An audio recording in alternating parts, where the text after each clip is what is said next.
My hope for the future is that we're going to be able to identify the right drug for the right patient at the right time, and having more options for treatment will eventually allow us to do that. Having predictive biomarkers will allow us to choose the right drug for the right patient. Having the availability of therapeutic drug monitoring, particularly for biologic therapies, will help us fine-tune the treatment. So increasingly, we view this as a very individualized treatment process, tailored to each person and improving the results for everyone.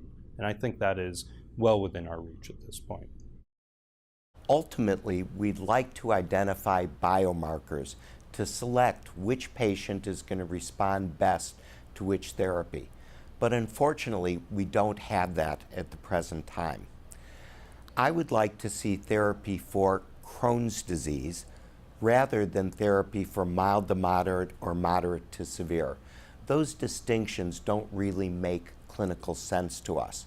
We need to stop the inflammation and prevent the progression of the disease, and that would invoke early effective therapies, some of which we have, but we clearly have therapeutic gaps for many patients who don't respond to our current treatment approaches.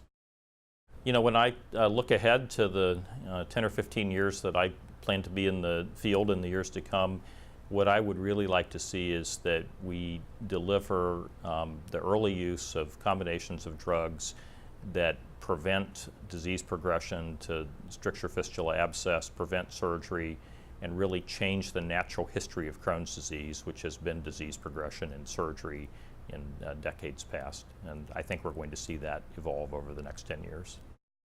In 2032 will be the 100th anniversary of the discovery of Crohn's disease.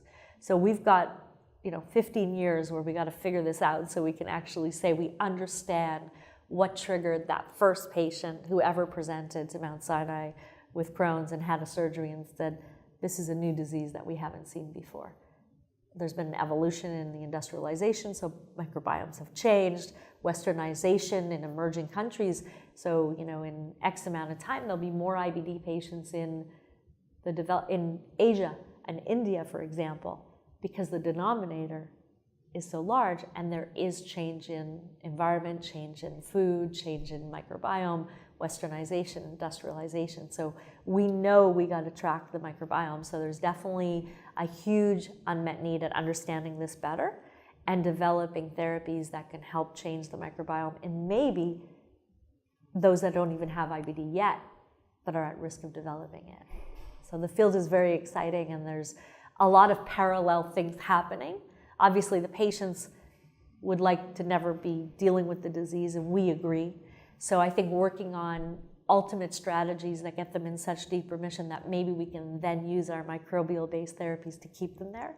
So that's the exciting kind of part of what the next 15 years is going to look like.